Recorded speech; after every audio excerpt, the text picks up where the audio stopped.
Today on the Coaching Life Podcast. You know, this idea about replacing high school sports with travel ball and how detrimental that would be. You've played in a lot of tournaments in summer ball, right? That's true. You probably played in some championship games, tournament championship games. Did any of those championship games in summer ball feel like the district final? No. I mean, just the build up to it, the bus ride there. Yeah, and the support. The support, from the the community. fan support, not Yeah. just parents.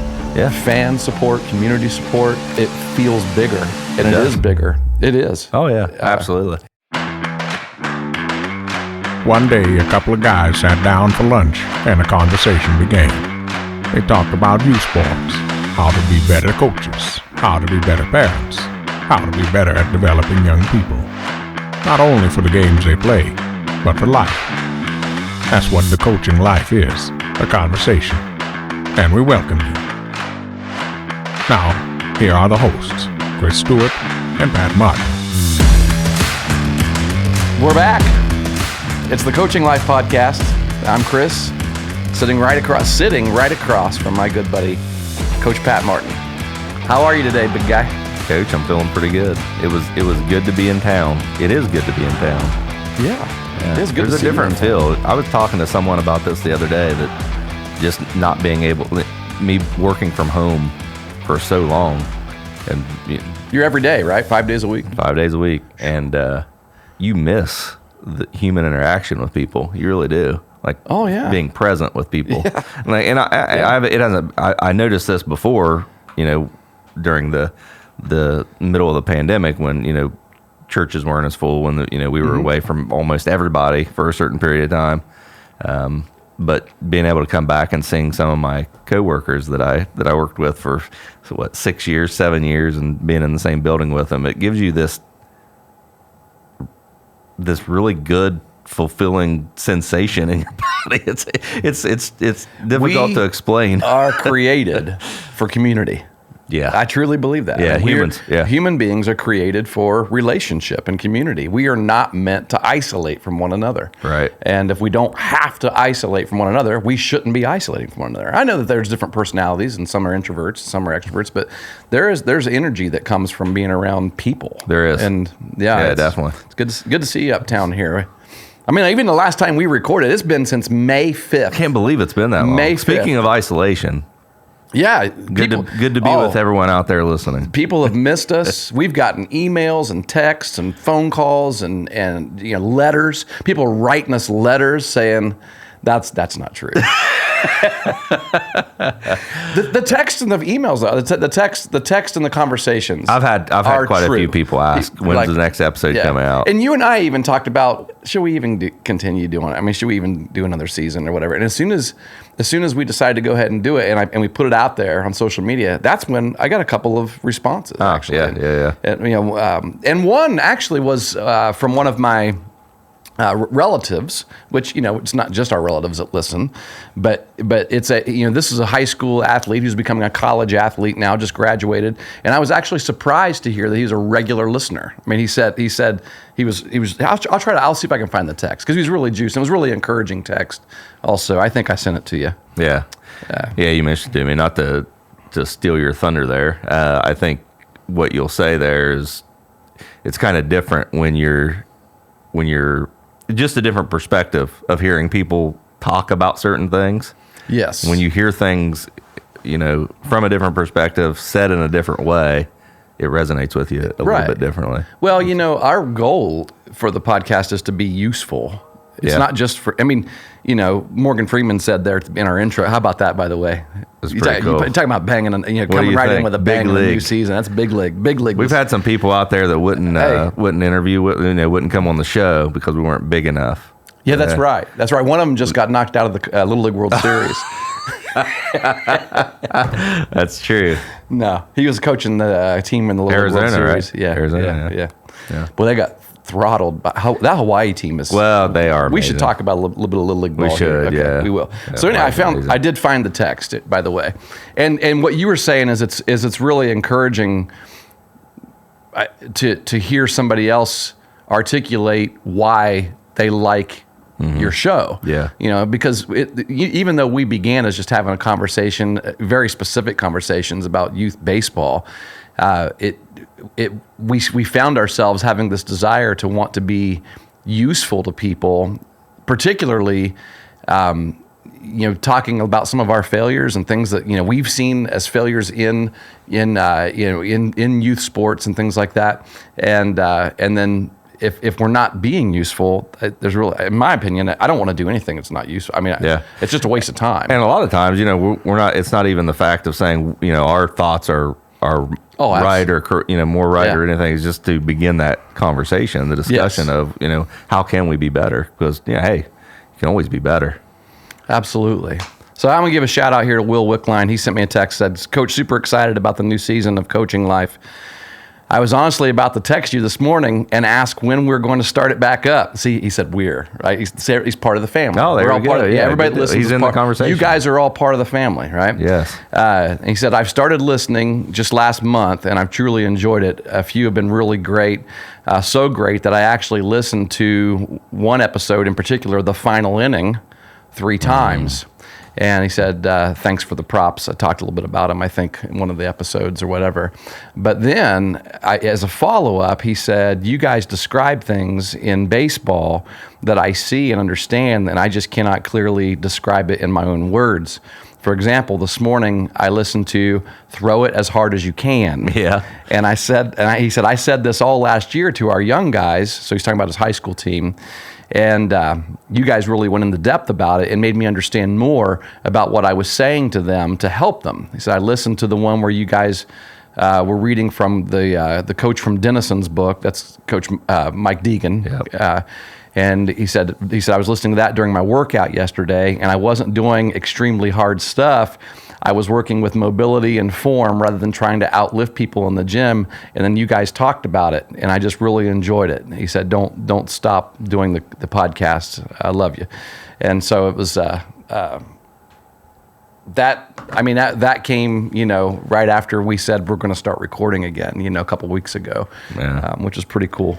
Isn't that so? Yeah, it's good to hear. So he just graduated.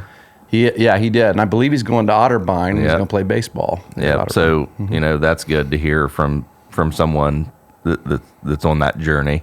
Yes, to hear what they think about the discussions that we have. Yeah. At the same time, it's interesting that he brings up listening to The Final Inning because he just experienced that. You know what I mean? And so it hit before hard. if he listened to that podcast episode, it might not have meant as much to him as what it does now because now he experienced that. So it's pretty neat.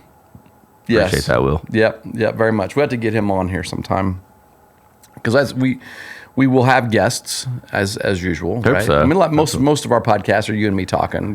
We are each other's guests. Yeah. But we love having guests. In fact, one of the things we talked about doing was maybe just talking a little bit about, looking ahead today in this particular episode. We don't necessarily have a particular theme, but maybe looking ahead and think through, just brainstorm some ideas and themes that we might want to talk about. But before we do that, we should actually kind of look backwards. Yeah. Because a lot has happened.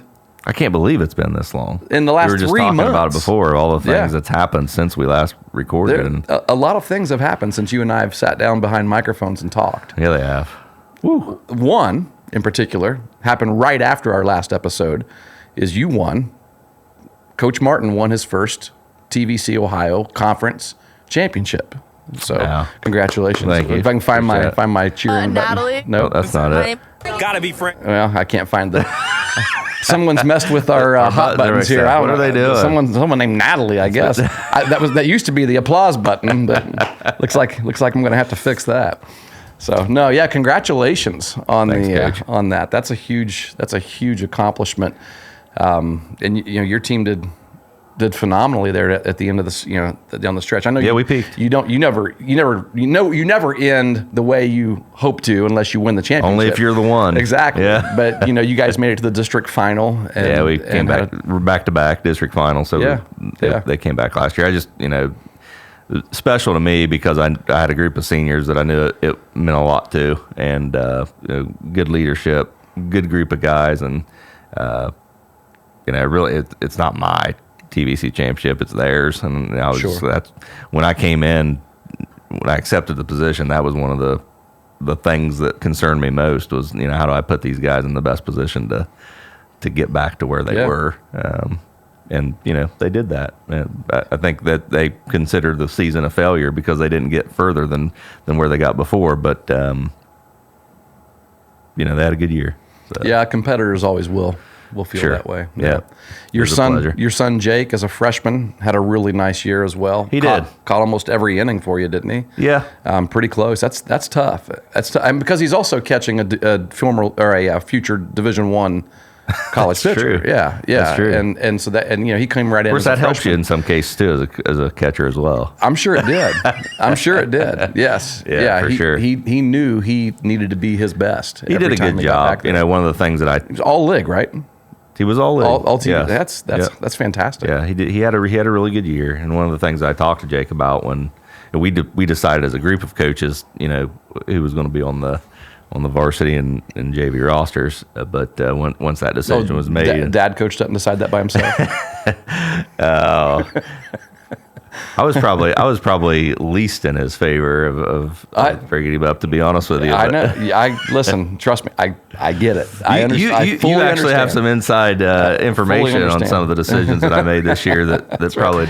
I thought you were nuts. You texted me like, "Should I put Jake on the varsity?" I'm like, "What do you mean? He's starting game 1 on the varsity if I'm coaching him." Yeah. You're nuts. Well, I thought about DHing for him too, and he had a good year. Yeah, and he ended up being. Against us, when he played us, he was like 3 for 4 or something like that, wasn't he? He had a good year. Yeah. But one thing that I told him was, you've got guys on this team that this is their last shot, and they need you. They need your best. Yeah. So don't take that opportunity away from them. Yeah. Give him, and he rose to the challenge. I was really proud of him. He had a really good year. What a great foundation for him too. Moving forward, sure. Coming in next year, the confidence that you have, I saw that in our catcher this year, because last year as a sophomore, Jace will be a senior this coming year, next year. Yeah. But his sophomore year was essentially like his freshman year, because he didn't have a freshman year. That would have been the summer or the spring of 2020. Gotcha. And yes, so, I see what you're saying. So really, from last he's a year red shirt junior, right? Red shirt junior, yeah.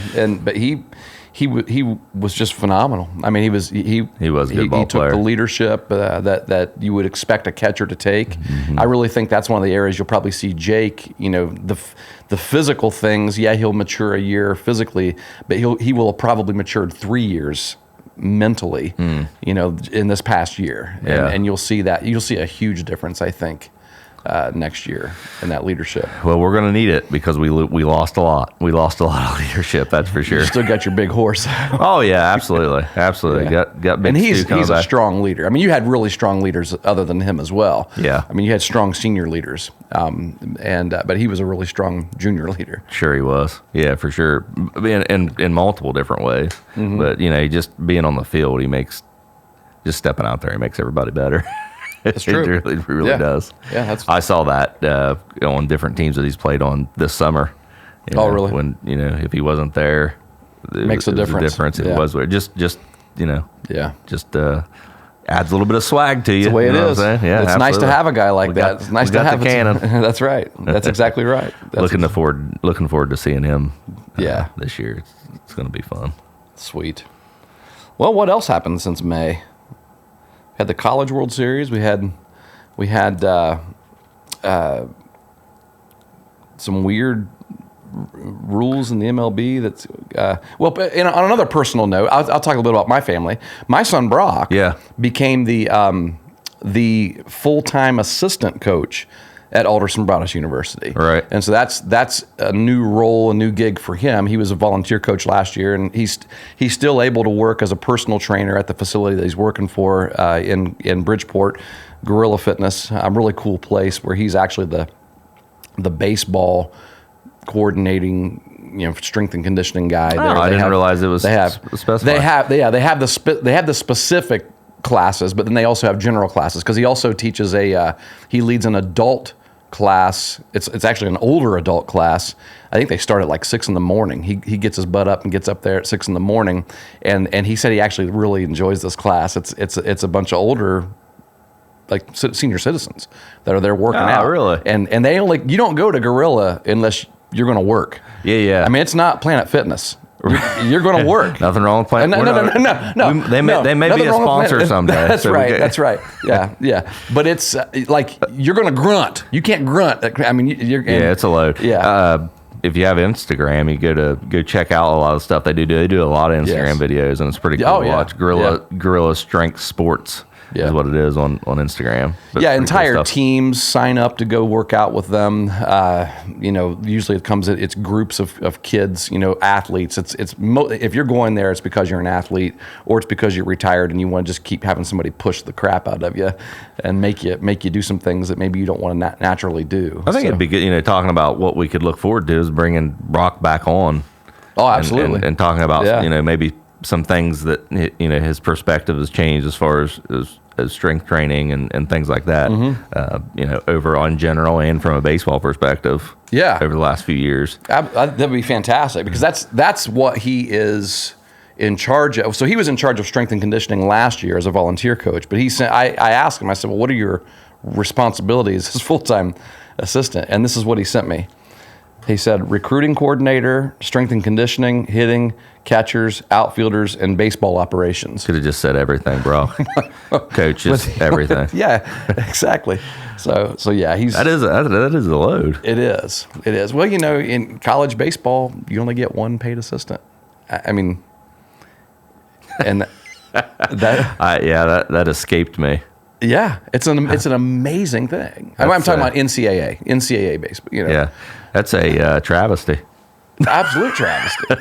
Yeah, it makes zero sense. Roster of 35 to 40 players, and you got one assistant coach. I'll tell you why it makes zero sense. Because one of the things that's happened since the summer for me is I'm going into my second year as a varsity baseball coach, and I've probably put more time into the program since we stopped playing than I did during the season. Welcome to being a head high school baseball coach. That's right. So you have to have plenty of help, to aspire to be better. Yeah. Do you want to put an ad out right now? Are you looking for some assistants? No, I'm not. I've got a good group. I think right now I'm waiting on a few. Because you have some coming and going, right? We do. You have a couple. We're losing Coach Eddie Fife, who has been a lot of your field guy too. Oh yes, man. There's things. Coach Fife keeps book for us during the games, and obviously provides input and insider. I guess he did, I should say, but there was times that we shouldn't have played, and there was times we played because of Coach Fife. Saved the field. The day, for sure. Put a lot of work into it. Always made it look nice, and he's got a son. I think he graduated in 2006, 2005. I think his son was part of 2 TVC championships, and Coach Fife's been coaching for a long time, and he's got a grandson that lives up, I think, towards Columbus. I think he's told me. Somewhere he's got to travel a little bit to go, and he's just stepping away so he can spend a little bit more time with him. So we're going to miss him a lot, but he's stepping away, and we're losing. I think, but I haven't heard that they're going to come back anyway. But that's why I was saying there's a few things we're waiting on. But Coach Cole Arnett and Coach Wes Smith, who were young guys, and what they found out is probably what I've known over the years, that it being a coach, it takes up a lot of time, and when you're in your early 20s, you want to spend that time doing some specific things. But they're hopefully someday they'll come back to the program because kids loved them. They had a great rapport with the younger guys. Yeah, I mean they got a first taste of coaching. Got some experience on them. Yeah, sure. That's good. So I think everyone else, if not, hopefully they become umpires, right? We need to put some ads out for umpires. What we need to do. Yeah, and I kind of feel bad about that because my kids have both wanted to umpire at different times in their life. I think more so Maya than Jake, but I've always said no. Is that right? Yeah, you can't umpire. You're not allowed. I don't handle the conflict all that with well, your own especially kids. with my kids. Yeah. I get I've that. seen other kids out there, that I know, friends' kids, and kids that I've coached and things like that, and it makes my skin crawl when people start to get on. It's good for them, though. I told all of our kids. One of the last things I said in all of our exit meetings that I had with our players at the in third week of May or so, whenever we were done, I said, listen, the youth leagues here in our area, so Tuppers Plains and Chester, I said they are going to be looking for umpires. So they've already put out words that we are short in umpires. These kids may have to either have games canceled, or parents might have to just jump out there and call, or coaches might have to call their own games. Yep. I said, we don't want them to have to do that. You guys go and umpire. And I told them, I said, it'll be really beneficial for a few reasons. One, you get paid. But two, you're going to learn the game. You're going to be forced to learn aspects of the game that you don't already know. Yep. Because you're going to have something happen that you don't understand the call. You're going to make something wrong. A rule interpretation. You're not going to be really clear on it, maybe, and you're going to be forced to either look it up or figure it out, and then ask somebody. I said that's good for you, and you're going to realize it's hard. And when people yell at you, it's not very fun. Yeah, that's true. And when a batter gives you some crazy nonverbal, right, negative body language, yeah, just takes a look. He's not happy. He is not. You it doesn't learn feel how good to respond when a pitcher's out there making, exactly. sighing and yeah, doing things like that. You know how it feels when they do that to you. You're on the other end of it for sure. Yeah, it's completely different. That's a good insight. And I did actually reach out to our varsity guys and asked if any of them would be interested in umpiring and this fall. In the fall league, they're looking for umpires, and that's a great idea. I'll reach out to some. I mean, because usually in the fall, like in the league that you're talking about, a lot of times it's the same couple of guys, isn't it? But are they? Oh yeah, are they trying to get more people? They just need more. Yeah, I mean, it's a lot of games. It's a lot. It is, and I think they're playing in a few different locations this year. Yeah, but people move on, and there's. It seems like it goes. From my experience, you have guys that you can count on, or girls too. Yeah, we've had some good lady umpires in our leagues. But when I say our, I'm talking about the Big Bend Youth League in Southeastern Ohio. But they move on. They get jobs, and they can't do it anymore, or it's not. It's just it doesn't make as much sense for them to do it anymore. Yeah. So you've got to find someone to replace them. So that's true. You're almost always looking for that. You mentioned female umpires. It's interesting. We haven't seen any in our particular location in baseball. And I haven't seen very many in softball. Oh, you mean in high school? I know high school.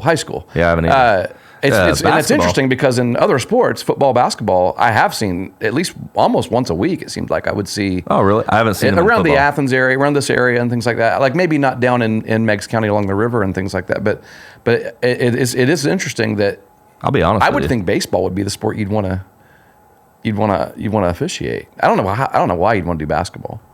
Me neither. We've talked to officials, and they've all said, "Oh, it's the most fun," and I don't know. Yeah, I guess it is, but it's tough. Football would be decent. Yeah, you can't hear anyone yell at you. Unless you're a line judge. Right, because you're closer. I don't want to be the line, because it doesn't matter what happens. There's 8 other guys out there. I don't know how many officials there are on a football field, but there's a bunch of other guys out there, and one of those guys makes the bad call, but you're the line judge that hears about it. That's true. Yeah. Everyone's. And there are no technicals. I guess you do see a lot more sideline warnings, though. Yeah, you can throw an unsportsmanlike conduct flag. Yeah. That works. Mm-hmm. Happened to. Coach Boone. Remember? Who? Coach Boone. Is that an NFL coach? Remember the Titans? Oh, okay. Yes, that's right. Well, shoot. Speaking of officiating. Everyone knows. if you've seen it, you know. There's that silence. Yeah. Well, I mean, there have been some weird calls in the Major League baseball. Oh world yes, there here has. recently. Well, you Like know, I saw a video the other day. I mean, and these are I've seen it actually another wasn't video. but this wasn't an umpire call. Did you see the the video I think I sent you was it was the Padres and who were they playing? Can't remember. There was another one though, a different game. Same thing happened on that call. Play at the plate. Play at the plate. You can't block the plate. He was called out. No, I thought he was called safe initially. Yeah, he was called safe, and he was safe. He got his hand in, right? And it was close play. He got his hand in, touched plate. No. He was called out. Oh, that's right. He would have been. Yes, Yeah, he was called out. He's called out, and then they overruled it. Not because of Not because he was that out. He didn't get made tagged. it. Yeah. But because of a violation by the catcher. Yeah, and for blocking the I plate. honestly think it's a misinterpretation of the rule. It's in opposition to the spirit of the rule. Just like, you know, I would, and what we're talking about is in Major League Baseball, high school, in all baseball now, you're not allowed to be blocking the baseline if you don't have the ball. Without the ball. Yeah. If you don't have the ball. Well, here's the thing. The ball and the throw can take you in the path. I mean, I think that's an interpretation. That's a part of it too, right? Unless you have the ball or unless the throw is taking you into the path of the runner. Here's the thing. I think if you don't have the ball and you impede, they're going to call it. They're going to call it, which is fine. However, they seem to be calling it now if you just get in the baseline. That's at any point in time. That's it. And that runner's rounding third. Yeah, and you're in the baseline. Oh, you can't do that. No, that's not it. And it's they're trying to say you impeded his path.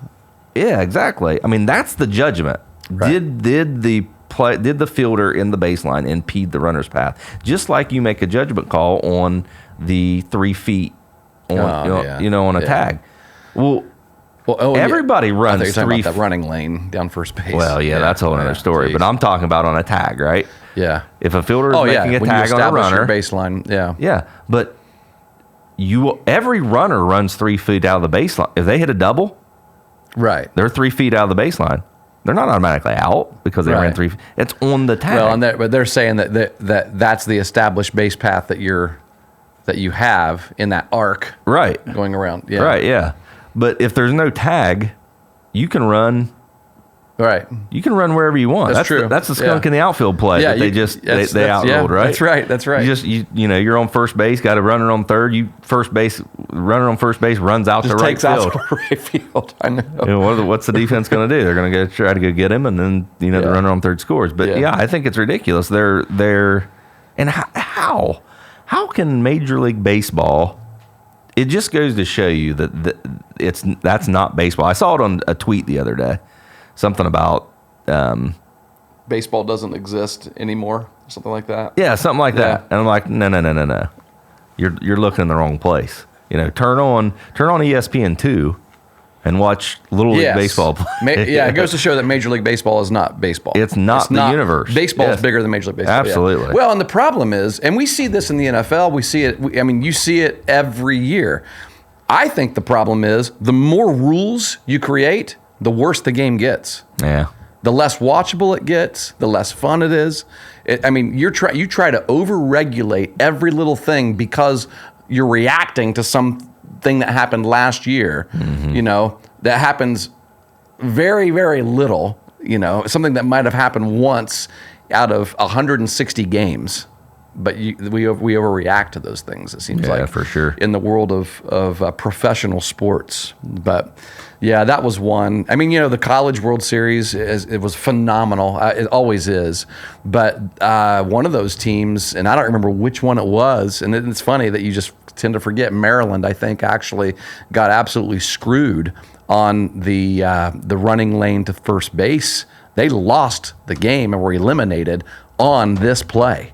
It was a swing and bunt or something like that the pitcher went and fielded, and his momentum took him across the baseline even and threw the ball to first base, and the runner was one step away from first base, and they said that the runner impeded it wasn't the first baseman that actually was covering the bag. I think it was the second baseman come over to cover the bag. It impeded his ability to see and catch the ball. It was absolute ridiculousness. Yeah. And yet, because of literally everything was replayed. That's the thing I did. I didn't like that about the College World Series. Every time someone stole second base, we got to go to replay. Take a look at it. It's like, just trust your call. I mean, come on. I mean, you may as well just let the play happen. Oh, let's go see what it was. You should only get a number of a certain number. I don't know why the NFL doesn't do that. Well, it's not a challenge. It's just we better look. It's like someone buzzes the umpire and says, "We better look at that." That's true. Yeah, it's automatic. It's like after a touchdown. Yeah, it's freaking ridiculous. But yeah, everything was fine until replay, and all it takes is for a coach to come out and say, "Hey, I think we need to look at that."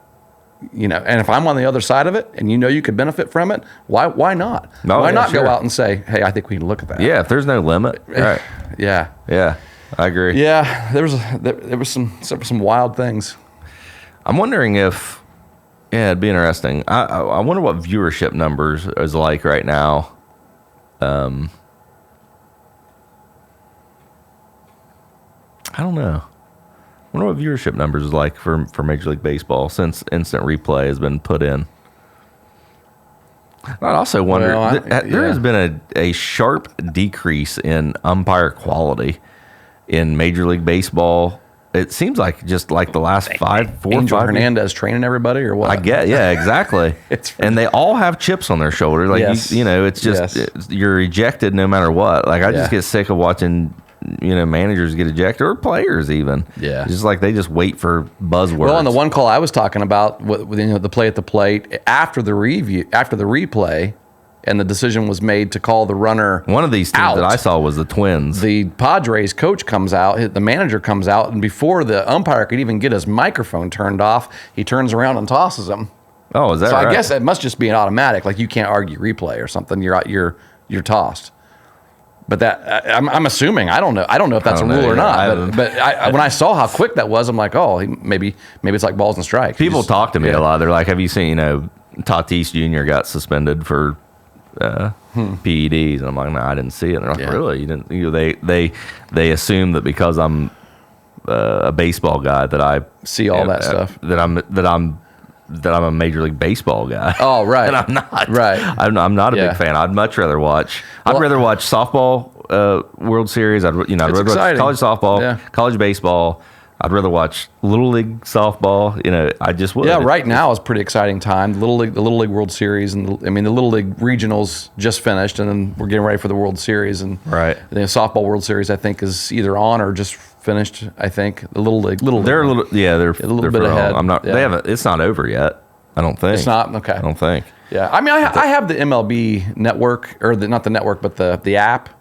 For like the Roku app, where it's like $26 a month. Brock and I share it actually. Oh, really? And so we get every Major League game that's on, except for the ones you want to watch, like the ones in your market.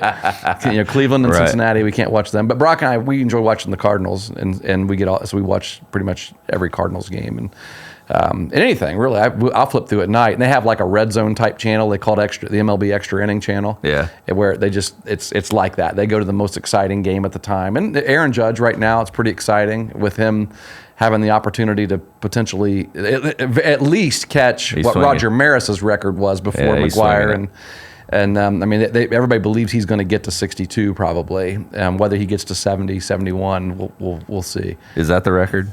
Barry Bonds, yeah. It's 72, I think, isn't it? Oh, we might have to. I think 73. Is it 73? I think. Wow. Yeah. Because McGuire ended up with 70, and so it would have had to have been more than 70 when Bonds broke it. But yeah, it'd be kind of nice to see someone that we assume is clean, has a clean bloodstream. Do it. But I do. I'm not a Yankees fan, and I usually don't like Yankees players, but I do like Judge. Yeah. And I was always a Roger Clemens fan too, and so I still rooted for him. I'm not a big Yankees fan now. I like the Yankees when they're in the 90s when they started to win with Jeter. And, they had Paul O'Neill and Wright, and they had Bernie Williams in center. Yeah. And Jeter, speaking of Jeter. Yeah. Have you watched Captain? I have not. I watched one episode of it. I didn't even know. Man. I didn't even know. Listen, you and I need to make, we need to make a commitment right here. It needs to be required viewing for our baseball players. Yeah. For our teams. How long is it? Oh, I got to watch it first. I just can't blindly. It's several episodes. I mean, it's several. It's a series, and it's an hour-long episode each time. Yeah. But man, they aired the first one after the All-Star or the Home Run Derby, the MLB Home Run Derby, and I watched that, and man, it is phenomenal. I mean, just getting inside Derek Jeter's head is what they're doing. I mean, it's basically exactly like the Michael Jordan. Yeah, that's what I heard. It was like Last Dance. Yeah, and it's our kids need to hear it. I mean, his whole mentality. Like, people ask him like, why didn't you? You seemed like you were like not put off by media, but like you never wanted to talk about yourself or anything like that. You never really you won a lot of individual awards, but we never really spent much time talking about it. I mean, he said, well, it's because, he said, honestly, the only thing that mattered to me that I ever wanted to talk about was did we win? Yeah. He said, winning is the most fun aspect of playing the game. He said, when our team doesn't win, I don't care what I do or don't do. And I know we say that a lot, but it's really cool to just hear it over and over and over.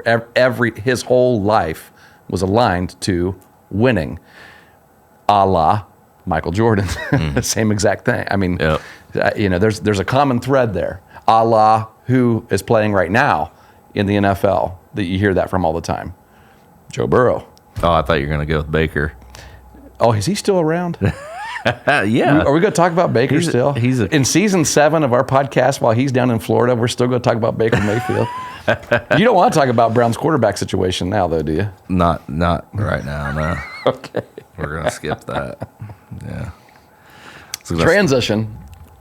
So I like the little league stuff because the kids are young and impressionable. Yeah. And they just treat each other really well, don't they, Coach? Are we going to lose some viewers? So I got a couple titles for future episodes. You want to hear them? Sure. So one is the 34-inch home plate, a tribute to Little League umpires. Yeah, that's what I thought we were going to talk about earlier. So maybe we can come back to that. But the home plate is supposed to be 17 inches wide, but it doesn't matter how far out that catcher sits. If the pitcher hits the mitt, it's a strike. Yeah, there's been some games that have ended on a ring up that pretty nasty. Ohio got beat on their last. They two did. batters. Yeah. Now I will say I watched that whole game. The kid that was throwing for Kentucky. Stud was hit. He was hitting. Yeah, he was good. He was everything cut for him. And that's a good game. And Kentucky had bases loaded in the top of the 6th, and the kid got run. The kid had a full count and got rung up on a pitch just as far outside. Oh yeah, it's not biased. So I mean, Ohio can say what. I mean, I didn't like Ohio's body language during that game. I kind of felt like Kentucky deserved to win it anyway. Yeah, I hear you. Yeah, I mean that Ohio team, that West Hamilton team, man, they're in there every year. Yeah. Brock, when he was 9, played against, I guess it had been his 10U year. He played against the West Hamilton, because even in the younger groups, they take those little league teams. I don't know what the young little league is. Is it called Pee Wee or something? Or there's Pony and Babe Ruth. It's like and major, all that. minor. Major, yeah. But they had a West Hamilton had a younger team. Like they're 9. When they were 9, they went to some national championship, whatever, and they were expecting that team to be And so we went down there and played in a tournament when Brock was 10. Played that team early in the tournament and lost. And then had to come back and win. It was like a double elim tournament. Had to come back and win, and we saw them again in the championship. And they only played like 3 games, and they're fresh sitting there. Our kids have played 5 in one day. It was their 5th game, and it was nuts. It was absolutely nuts. And we saw them again, played them again, and they beat us again. But the second time they beat us, it was like 3-1. Wow. And it's kind of cool because you guys were probably down on your, on your pitching staff, and these kids were. They still it was hilarious because we had moms going and buying Gold Bond and Boudreaux's butt paste or Boudreaux's ointment because our kids were walking. When you see people, you see those guys walking down the beach and their legs are this far apart, and they got the chafing going on. Yes. Yeah, it was bad, man. The kids were hurting, but it was fun. It's fun. Yeah, West Hamilton, they're always in it. But no, so one title would be the home plate thing. The second title would be hugging the crying pitcher. Yeah. You like that? I did see a lot of people posting that on Facebook and everybody praising it and saying This is how I you love teach a kid. this is sportsmanship right here. This is an ultimate show of sportsmanship. Yeah. And I'm not going to say it's not. Well, I have a different Because it is. It's nice. It's very nice. But am I going to say that I think we should teach that? What do you think? absolutely not. I'm with you, brother. But I'm not there. We can talk about that if later. Jeremiah ever goes and hugs a kid after he gets drilled in the head and he's I hope fine. my mom's not Jeremiah's listening. fine. He runs to first base. I mean, that kid was just stunned at first, right? You get hit in the head, you're well, stunned. first of all, Jeremiah is probably going to say something to him after he gets hit in the head. That's what. Well, if he does go and hug him, he's going to whisper in his ear, "Listen here, you little wimp. I'm going to steal second base, third base, and home plate on you," and then pat him on the back and go over to first. And the announcers will be like, "Oh, look at that show of sportsmanship." They have no idea that Jeremiah just dragged him right there on the mound. Are we gonna make this an episode? Like, are we gonna talk about that on a separate episode? I think it'd be a big one. They probably would be. They probably would be. We'll save it. Okay. Because I've got some thoughts. And I tell you what, it'll give us some time to hear some dissent, some other side of the Yeah, that's good. Yeah. If you have any thought, if you have a pro or con. if you're really pro on hugging the pitcher, What that kid did. Let If you us don't know what know. we're talking about, look it up. Yeah, it's real easy to find. I mean, little league player, Little hugs league hug pitcher. will get you there. Pitcher was crying because he hit a kid and he thought he hurt him. And which is legit. I've seen that happen before. I've seen pitchers, I had it happen. I hit a kid in the little league. Yeah, and it bothered you. in Syracuse, down in Syracuse. I'm not going to say that, Pat. We got to take. Yeah, it shouldn't have. I mean, It shouldn't have. they actually took. I'm really the- proud of you for the- going over and shaking his hand after I did you not hit him. do that either. The EMS. So Oh no, the EMS. This isn't for good. down in Syracuse, the field's right beside the fire station. And that Right. means you got a bunch of EMS guys over there. They actually came and got him and took him. Like they wrapped up his. I think I broke his rib. Oh, it was okay. it was a 12U little league game down in Syracuse at the Hubbard's Greenhouse Memorial Tournament, and we were playing Pomeroy, and he raises his arms on an inside pitch, and he got drilled right in the ribs. Went down, and he's screaming, just screaming. Oh really? And I'm I- surprised he had the breath. Thinking that. Yeah, right. I don't Seriously, know. That's true. Yeah. Maybe he didn't break it. I don't know. But anyway, they wrapped him up and everything, and they kind of carried him off. And yeah, if I'd gone down, I mean, I did. I mean, I did. Listen, times were different. We didn't. We would go play by ourselves without parents or kids or umpires, coaches, and that kind of stuff would happen. Right. And we'd say, "Suck it up, get up, drag him off the field, do something." Right. And people hear that today, and they're like, "Oh, I can't believe you said that." Yeah, But I don't know. If I'd have gone and done something like that, Joe Bob would have whooped my behind. Coach You Hemsley. would have hugged him. So anyway, there's a teaser. All right. Yeah, that's good We'll stuff. get into that next week. Yeah, we can do Let's that. get into that next We'll do week. that. All right. Because it'll apply to other sports also. Yeah. I mean, Yeah. football. Could you see a football play? You make a nice tackle. You drive a kid into the ground, right? He's fine. He gets up. Maybe he lost his breath. He gets up, goes to the huddle, and you take some time. You call time. I got to go over to this huddle and hug this guy. Let him know. I didn't mean to hit you so hard. Oh boy. Well, actually, it wasn't even the kid that hit him that did it. It was the kid that got hit. So it'd be the Right. other way around. It'd be the kid that got tackled. And we've going talked- over to the huddle to the crying guy who hit him too hard. All these football coaches now are going, "Come on, did that really happen?" We've talked about the opposite way. The pitcher going over and shaking hands with the batter after they hit him. Yeah. Why we don't like that, and you know why we wouldn't teach it necessarily. But yeah, we'll talk about that next week. For the two of you that are still listening next week. All right, stick with us. That's right. It's gonna, I've got some thoughts. I'm not, Right. tune in to listen. That's right. I'm looking forward to hearing those. So that's a couple of ideas for. I mean, the 34-inch home plate thing. I mean, that's beating a dead horse. I mean, it's and the response is, "Oh, they're volunteers." Yeah. Well, I'll volunteer. I'm not going to call that a strike. I'm just telling you right now. Yeah. Why? Little League Baseball has to be telling them to call it out there. I think so. It's every game. Yeah. Every ump. Yeah, it's not just one person. It's everybody. Yeah. And it was at a ridiculous level this season. Yeah. Just different. Just it hurts the integrity of the game a little bit, for sure. Sure. In my opinion. Yeah. Well, I mean, if you don't think the kids that are on the mound, which at that level, if they're there, you got kids that can throw consistent strikes. Oh obviously, man, they're you don't see a ton of walks. No. But if you don't think they can, then go ahead and play with a bigger plate. Yeah. Widen the plate. Yeah. I mean, in Little League, if that's what, if that's, Let's just not. No, let's not. It's meant to be 17 inches, and there's a lot of science behind it. I think the problem is was the you remember bringing up the article the I can't remember who it was that talked about having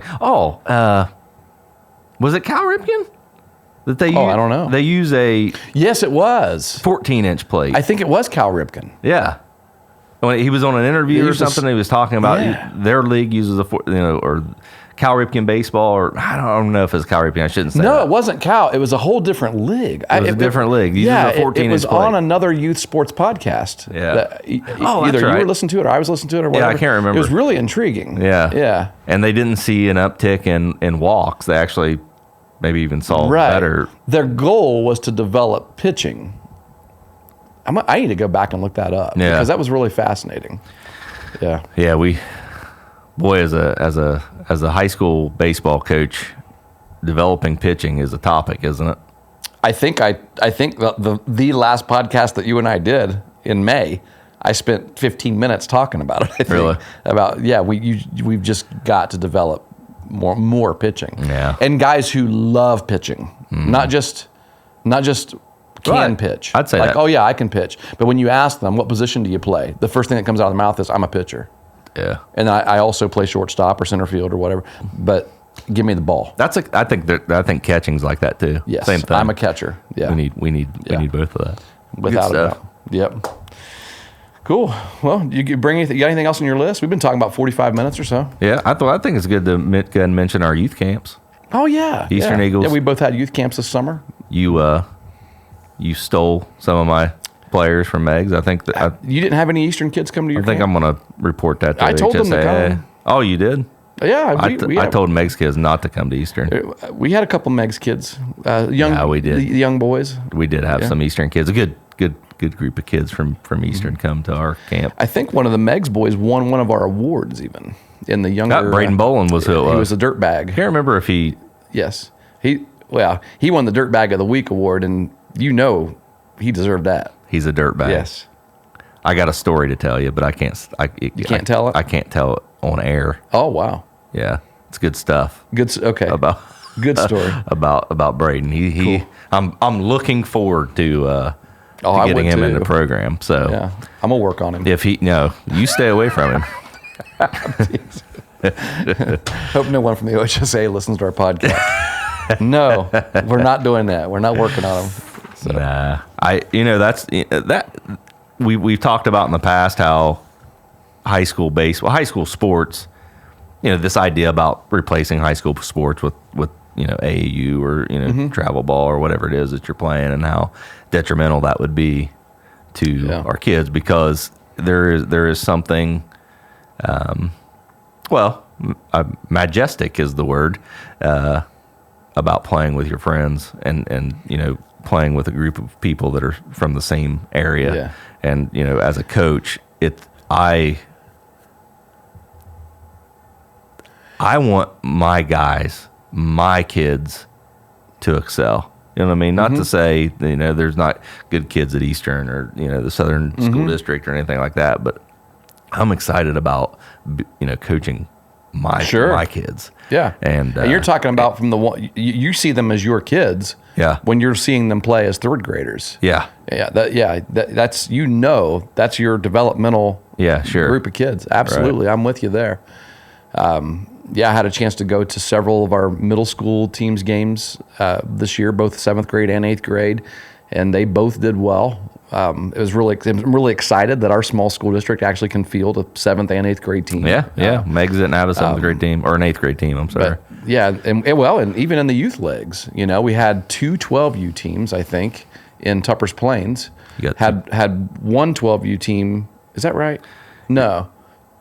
Were there 3 total 12U teams? You had 2 12U teams and you had a Chester and a Tupper's Plains 12U team. I'm pretty sure. Okay, it seemed like there was one of those divisions. There's 2 in the same town. Oh, I don't know. I don't. It may not have been 12. It may have been 10. The 12U Tupper's Plains team was good. They had a good year. Well, the 10U teams, Tupper's Plains and Chester, played in the championship game against each other. And there's a few of those kids off both of those teams that was at the Megs camp, and cool. You've got some good ones coming for sure. Yeah, good kids. Oh, I know. Yeah, no doubt about it. Yeah. But it's fun. Having those youth camps. It was a good time. And well, you experienced to mention something about your point you were making, and just the majesty of playing for your school. Yeah, you experienced that in the district tournament. You've played in a lot of tournaments in summer ball. Right? That's true. Probably played in some championship games, tournament championship games. Did any of those championship games in summer ball feel like the district final? No. Just the lead up, the build up to it, the bus ride there, getting off the bus, actually getting to take infield and outfield, which you don't get to do in summer ball. Right. And the support from the community. Fan support, not just parents. Yeah. Fan support, community support. It feels bigger, and it is bigger. It is. Oh yeah, absolutely. Yeah. We can't get rid of that stuff, folks. No, you absolutely just can't do it. Yeah. In any sport, at any level. No. You're not going to see it. There is no club football that I know of. But you won't see it in soccer. You won't see it in basketball. You won't see it in volleyball. volleyball's got a huge travel AAU, but there's nothing like going to. I would 100 times in a row rather go to a high school volleyball game than the travel game where there's 8 different courts and whistles going off constantly and things like, and people cheer. That's true. And people are like, oh, but the level of competition though is unmatched. Well, maybe not, but that's not. There's something about it though. Yeah, it's different for sure. I agree. You with got your student section over there cheering for you. Yeah, boy. Yeah. Maybe if they're allowed. Is that another topic? Yes, it probably is. Probably goes hand in hand with hugging the pitcher. That's good stuff. Yeah. Yep. Absolutely. Well, cool. Yeah. We're looking forward to next week. Already looking forward to next week. I'm gonna plan on being in attendance here on campus. On campus. Yep. Time to get back. Podcast studio. Back over to B-Dubs. Get the BOGO going. Get the buy one get one Tuesday winnings. That's right. Yeah. So it's good to be back in the studio, Coach.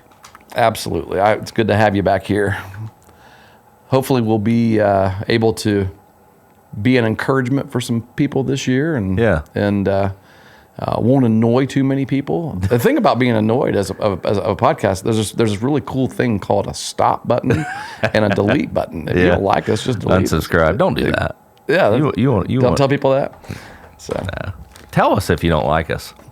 Reach out to us and tell us why. Absolutely, yeah, we'd rather that. Yeah, that might help us get better in our thoughts and our perspectives about things, as opposed to Sure, that's what criticism's meant to do. Yeah, and maybe we'll have some guests on this season, say that in quotes, that might challenge some of our thoughts and things like that. Maybe that's something we can look at too, to just to show that we're open to conversation. It's not just about us putting out decrees on the game of baseball, because just like the baseball is bigger than the Major League Baseball, it's definitely bigger than you and I. The Coaching Life podcast is definitely bigger than you and me. That's true. Yeah. That's true. Oh, yeah, there's a whole list of people I would like to invite. Steve Miller wants to come on again. He has a new book that he wants to talk about. Yes.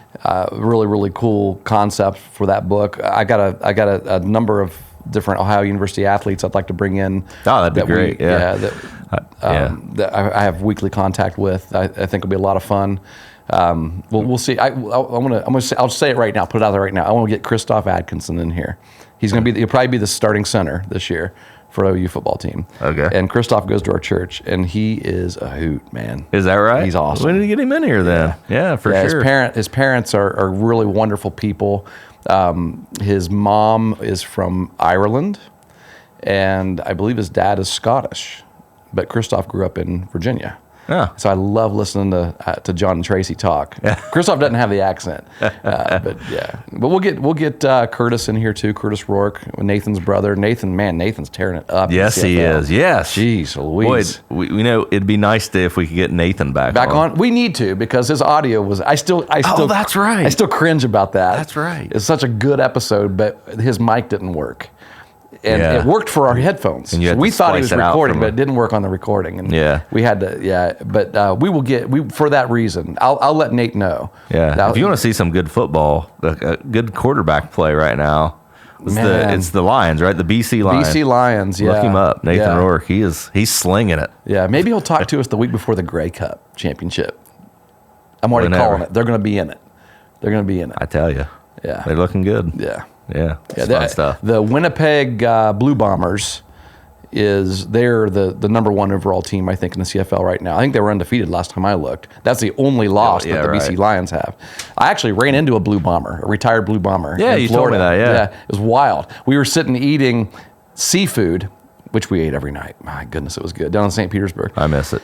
Wow. And we were eating seafood, and this guy and his girlfriend, maybe, they just walk in. Like they didn't wait. They just walk in and sat down. And you could, when someone of that stature, this was somebody who obviously played. Well, you said he had some rings. He either played offensive line or he was a wrestler. Like immediately when we saw him, we're like, that guy is somebody right there. Yeah. Well, then Brock goes, look at his hand. He had rings on it. He had 3 rings on his hand. So are those Grey Cup rings? Yes. Okay. He played for the Winnipeg Blue Bombers. So Brock was like, well, he said, there's a W on them. And I acted like I was talking on my phone, and I snapped a picture. And that's how the picture I sent you. Yeah, that's how I took it. Okay. Like, who is this guy? And you look him up. And he looked a lot like Kevin Green. He did, yeah. But unfortunately, Kevin Green died in 2020. So it wasn't Kevin Green. Yeah. Yeah, but he did. Unfortunate. So in my mind, I'm like, I know this guy. What's wild is when he told me who he was later, I'm like, I wouldn't have known him. Like, I don't know him, but he looks like an athlete. Controlled the room. Yeah.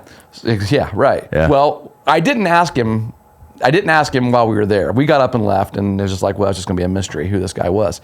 So 2 nights later, this would have been Saturday night, we're at a different place. This is an outdoor sort of multiple bar-like type restaurant where it's out on the beach. There's 2 different stages. One stage is playing music in the early evening, and then in the late evening, this sort of semi-indoor stage is going to play rock and roll music. And we stayed for the late one, and this place started packing. It was just basically like a restaurant bar behind a hotel called Johnny B's. Really cool place.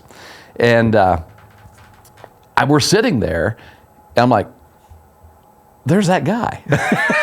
He just walked up. He just walked in. And so he's standing over at one of the bars, and I told April, I said, okay, I'm just going to go ask him who he is.